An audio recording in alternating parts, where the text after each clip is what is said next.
Oke,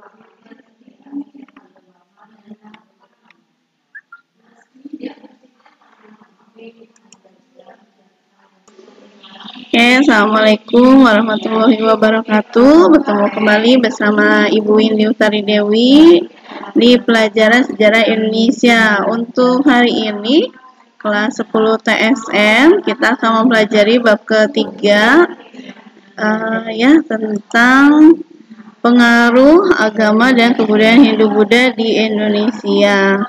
Oke. Oke, kita lanjut ya. Kita masuk ke pengaruh agama dan kebudayaan agama dan kebudayaan Hindu-Buddha di Indonesia.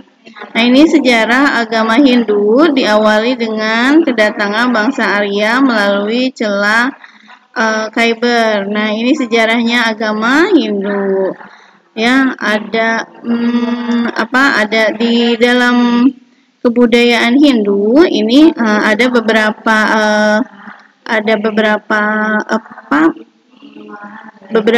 kebudayaan yang salah satunya adalah sistem kasta ya.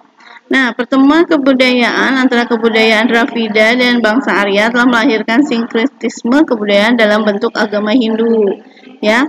Nah, dalam sistem kasta di agama Hindu ini ada 4, yaitu yang pertama adalah Brahmana, Ksatria, Waisa, yaitu berisi dari pedagang dan pegawai.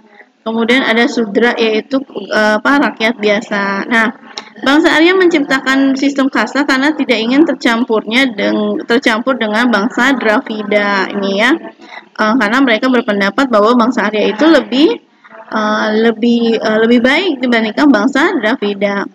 Nah, perkembangan agama Hindu di India terbagi menjadi 4 zaman, yaitu zaman Weda, Brahmana, Upanishad, dan Buddha. Oke. Nah, berbeda dengan sistem agama Hindu. Nah, ini ada sistem agama Buddha. Nah, agama Buddha ini lahir di India sekitar 5 tahun sebelum Masehi. Tokohnya yaitu Pangeran Siddhartha, yaitu putra Raja Sodana dari kerajaan Asoka di Kapilawastu ya.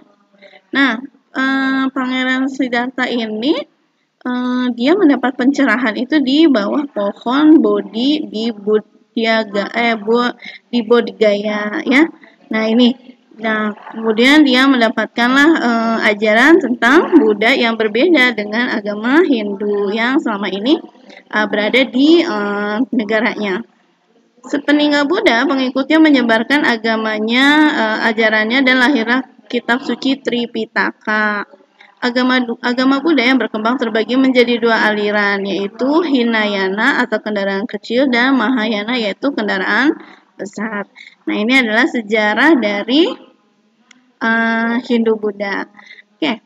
Nah, ini ada teori masuknya Hindu-Buddha di Indonesia. Ada teori Brahmana. Nah, menurut J.C. Fowler, ini para Brahmana, yaitu para pemuka agama Hindu, datang dari India ke Indonesia atas undangan pemimpin suku dalam rangka melegitimasi kekuasaan. Jadi, para raja atau kepala suku ini tidak menginginkan adanya pemberontakan dari bawahnya. Nah, makanya itu mereka mengundanglah pemuka-pemuka agama ini ya. Ada juga teori kesatria. Nah, teori kesatria ini mengatakan bahwa para prajurit yang kalah atau jenuh menghadapi perang di India lantas meninggalkan India. Nah, mereka berlayar sampai ke Indonesia. Nah, ini menurut teori satria. Selanjutnya adalah teori Waisa. Teori Waisa ini berdasarkan latar belakang adanya motivasi berdagang antara orang India dengan orang asli Indonesia. Kemudian mereka menikah dengan penduduk pribumi dan disitulah mereka mengajarkan agama Hindu-Buddha. Sedangkan ada lagi teori arus balik. Teori arus balik ini yaitu bangsa Indonesia berkunjung ke India untuk mempelajari agama Hindu dan Buddha. Kembalinya dari India, mereka membawa pengetahuan tentang agama dan kebudayaannya di India. Itu ya. Jadi ada yang datang ke sana, kemudian menyebarkan agama dari sana ke sini. Nah, itu adalah teori arus balik ya. Oke, kita lanjutkan yaitu nah ini adalah kerajaan sebentar.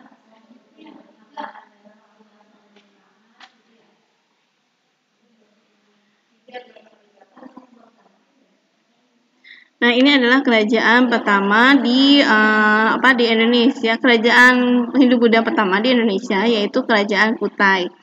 Kerajaan Kutai Martadipura merupakan salah satu kerajaan Hindu tertua di Indonesia. Berdiri sekitar abad ke-5, kerajaan ini berlokasi di daerah Kutai, Kalimantan Timur. Nah, ini bukti arkeologis keberadaan kerajaan ini adalah semua prasasti yang ditulis di atas 7 buah yupa atau tugu batu ya. Nah, ini disinilah perkiraan kerajaan Kutai berdiri ya. Oke, kita lanjutkan untuk kerajaannya. Nah, ini adalah salah satu yupa peninggalan kerajaan Kutai ya. Ini ada tulisannya, berarti pada saat itu kerajaan Kutai ini sudah mengenal yang namanya tulisan ya. Nah, nama-nama rajanya ini adalah yang terkenal ada Kudungga, Aswawarman, dan Mulawarman. Raja Mulawarman melakukan upacara pengorbanan dan memberikan hadiah atau sedekah kepada para brahmana sejumlah 20.000 ekor sapi. Ini diketahuinya dari mana? Ya, ini berdasarkan peninggalan dari yupa itu. Ini stupa, bentuknya stupa ya, kayak ini prasasti yang berisi tulisan tersebut ya. Nah, kerajaan Kutai bercorak Hindu runtuh setelah diserang oleh Kutai Kartanegara. Nah, ini yaitu kerajaan Islam ya. Nah, itu adalah kerajaan Kutai, yaitu kerajaan pertama. Selanjutnya adalah kerajaan Hindu-Buddha yang kedua, yaitu kerajaan Tarumanegara. Nah, ini petanya ya, Tarumanegara. Nah, ya. Kalau kalian lihat ini dia meliputi Jawa, Banten sampai Jakarta. Nah, ini menurut prasasti Tugu, wilayah kekuasaan kerajaan Tarumanegara meliputi hampir seluruh Jawa Barat, yaitu membentang dari Banten, Jakarta, Bogor hingga Cirebon ya. Nah, kerajaan ini diperkirakan ada sejak abad ke-5, sejaman dengan kerajaan Kutai. Nama raja yang terkenal yaitu Purnawarman dan Sri Maharaja Linggawarman. Nah, ya ini diketahuinya dari mana tentang nama-nama raja tersebut. Nah, ternyata kerajaan ini meninggalkan prasasti. Nah, ini ada prasasti Ciaruten ya. Cap telapak kaki yang melambangkan Raja Purnawarman sebagai Dewa Wisnu atau Dewa Pemelihara Alam Semesta. Kerajaan Tarumanegara telah menerapkan konsep Dewa Raja, yaitu raja yang memerintah disamakan dengan Dewa Wisnu. Ya, ini ditemukannya di daerah Ciaruten, makanya disebutnya prasasti Ciaruten. Selanjutnya ada gambar kaki gajah yang disamakan dengan gajah Airawata atau gajah kendaraan Dewa Wisnu ya, dan ini terkenalnya dengan nama prasasti kebun kopi karena yaitu tadi ditemukannya di daerah namanya kebun kopi. Selanjutnya ada prasasti Tugu. Nah, ini ya, prasasti Tugu ini menyebutkan tentang pembangunan saluran air yang panjangnya 6.112 tombak atau setara dengan 11 km yang diberi nama Gomati ya. Nah, prasasti ini, tulisan-tulisan di dalam prasasti ini inilah yang membuat kita mengerti bahwa adanya istilahnya kehidupan pada masa itu, karena mereka meninggalkan jejaknya yaitu dengan tulisan ya. Nah, ini adalah prasasti di masa kerajaan Tarumanegara. Kita lanjutkan ya.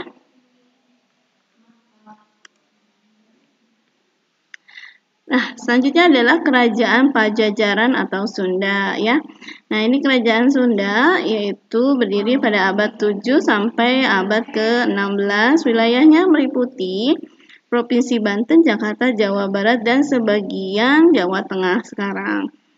Pakuan Pajajaran atau Pakuan ya, atau Pajajaran adalah pusat pemerintahan Kerajaan Sunda.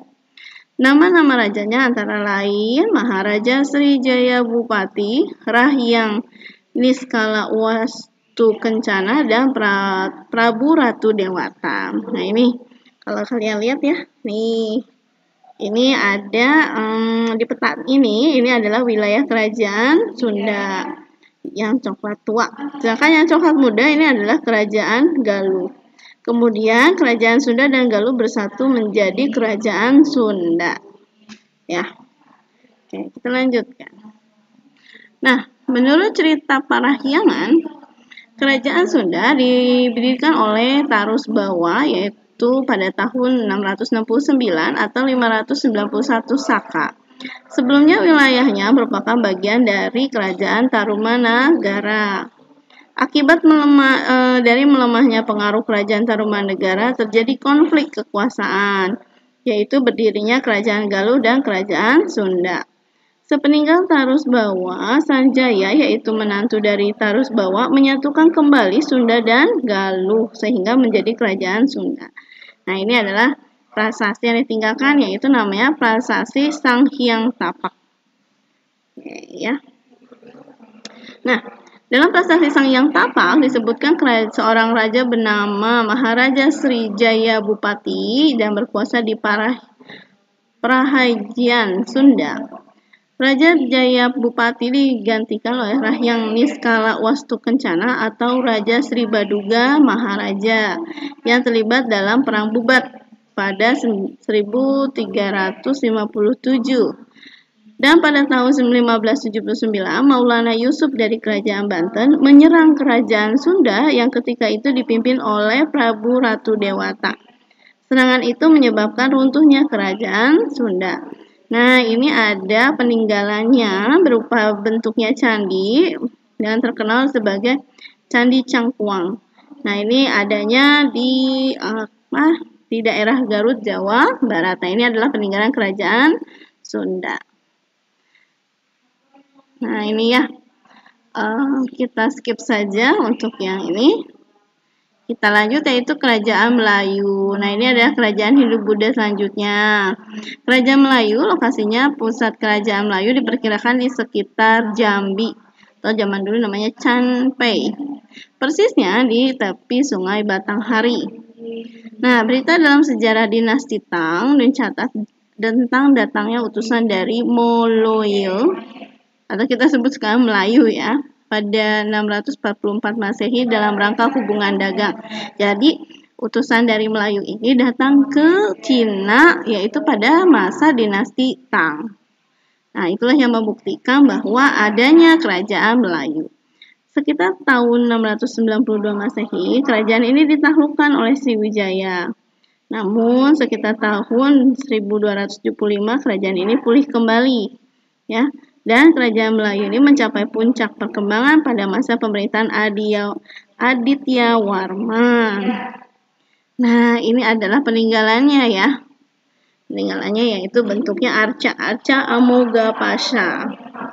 Nah, menurut kitab Negara Kertagama, Raja Kertanegara dari Singasari melancarkan ekspedisi Pamalayu.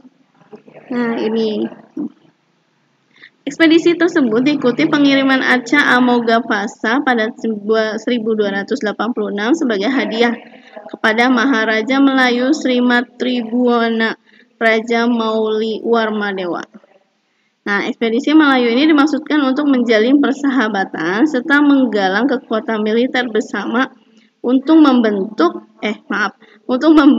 membendung ya kemungkinan serangan dari bangsa Mongol di bawah kekuasaan Kubilai Khan.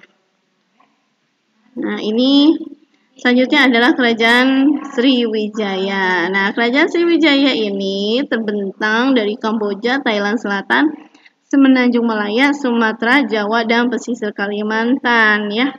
Nah, ini ya, bahwa dilaporkan bahwa ada pendeta dari Tiongkok melaporkan bahwa Sriwijaya menjadi pusat pembelajaran agama Buddha. Jadi Sriwijaya ini bukan Hindu lagi tapi Buddha ya. Nah, itu. Kerajaan Sriwijaya mengalami sebentar kita lihat dulu. Oke. Nah, Sriwijaya ini mengalami kemunduran pada abad ke-12, antara lain disebabkan serangan kerajaan Medang Kamulan, serangan kerajaan Cholamandala terdesak oleh kerajaan Thailand, dan serangan Majapahit. Oke, kerajaan ini mencapai zaman kemasannya di bawah Raja Bala Putra Dewa yang berkuasa sekitar pertengahan abad ke-19. Nah, Sriwijaya ini letaknya yaitu di Palembang ya, pusatnya. Itu adalah kerajaan Sriwijaya.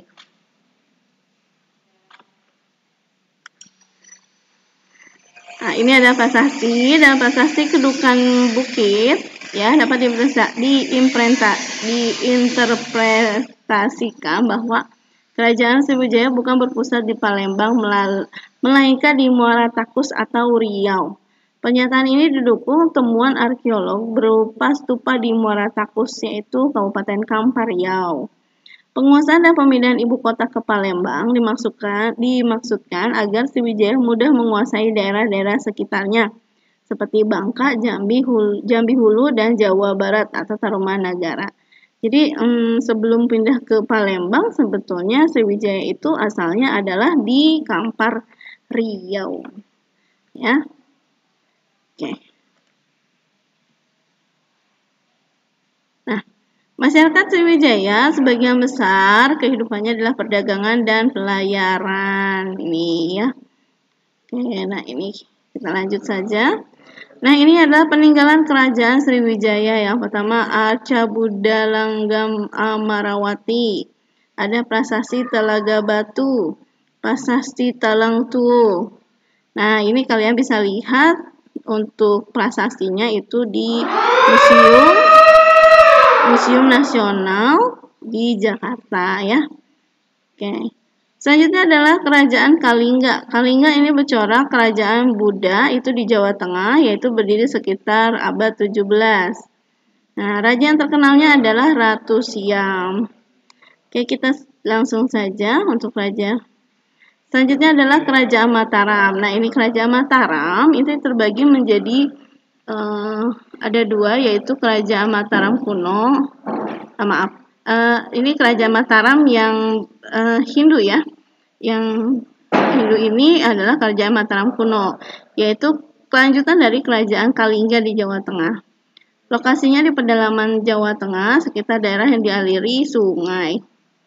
Nah, nama rajanya yaitu Sanjaya Rakai Panangkaran Daranindra Samaragrawira dan Rakai Pikatan. Ya, nah ini adalah kerajaan Mataram. Kalau dilihat di di petanya ini ya. Nah, ini Mataram. Nah, ternyata ada dua dinasti yang berkuasa di Mataram, yaitu dinasti Sailendra dan dinasti Sanjaya. Berdasarkan prasasti Canggal dan prasasti Mantiasi, pendiri dinasti Sanjaya ini beragama Hindu adalah Sanjaya, yaitu anak dari Sanaha, cucu dari Ratu Sima dari kerajaan Kalingga.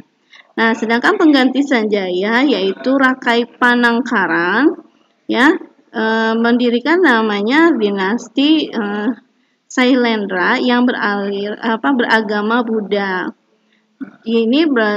Dia berasal dari kerajaan Sriwijaya yang menguasai Mataram. Nah, sepeninggal Raja Samaragrawira terjadi konflik antara Pramodawarmi Rakai Pikatan dan Bala Putra Dewa. Mataram kemudian dikuasai oleh Rakai Pikatan, yaitu dinasti Sanjaya. Di bawah pemerintahannya, kekuasaan Mataram meluas sampai meliputi Jawa Tengah dan Jawa Timur. Nah, ini adalah peninggalan dari kerajaan Sriwijaya. Bukan kerajaan Sriwijaya, ini kerajaan Mataram ya. yaitu Candi Prambanan atau Candi Roro Jonggrang, yaitu kompleks candi Hindu terbesar di Indonesia. Pembangunan candi ini dimulai oleh Rakai Pikatan sebagai tandingan Candi Buddha Borobudur dan Candi Sewu. Nah, ini adalah Candi Borobudur yang dibangun oleh dinasti Sailendra yang merupakan penganut Buddha. Mereka membangun berbagai monumen Buddha di Jawa seperti Candi Borobudur, ya. Oke, itu. Selanjutnya, nah ini ada lagi, yaitu situs Ratu Boko, ya, merupakan kawasan peninggalan sejarah yang bercorak Hindu dan Buddha. Jadi percampuran antara Hindu dan Buddha, yaitu namanya Ratu Boko. Jadi kalau kalian mungkin ke daerah Jawa Tengah, Jogja, nah kalian bisa datang ke sini, ya. Nah, unsur Hindu ini dapat ditunjukkan antara lain melalui yoni atau 3 miniatur candi, Arca Ganesha, dan Durga. Sedangkan unsur Buddhanya terlihat dari temuan arca Buddha, reruntuhan stupa, dan stupika. Oke. Oke, ini ada mungkin Ibu. Oke. Untuk kerajaan-kerajaan ini Ibu cukupkan dulu sampai di sini karena waktunya juga sudah habis, ya. Nah, nanti kita lanjutkan untuk kerajaan-kerajaan Hindu-Buddha selanjutnya, ya. Untuk pada saat ini kita akhiri dengan di kerajaan Mataram dulu, ya. Oke. Semoga Ibu berharap pelajaran yang kita pelajari hari ini dapat bermanfaat untuk kalian semua. Dan kita bisa menambah ilmu kita tentang sejarah Indonesia. Dan ingat, sejarah itu tidak boleh dilupakan karena sejarah itu akan mempengaruhi kehidupan ke depannya, ya. Baik kita dalam kehidupan bermasyarakat maupun berbangsa dan bernegara. Nah, Ibu cukupkan pertemuan untuk hari ini. Terima kasih telah bergabung di pelajaran Ibu. Semoga pembelajaran kita hari ini bermanfaat untuk kita semua. Akhirul kalam, Ibu ucapkan alhamdulillahirobbilalamin. Wassalamualaikum warahmatullahi wabarakatuh. Sampai ketemu minggu depan untuk kerajaan selanjutnya. Nanti Ibu akan jelaskan lagi. Oke, terima kasih. Assalamualaikum.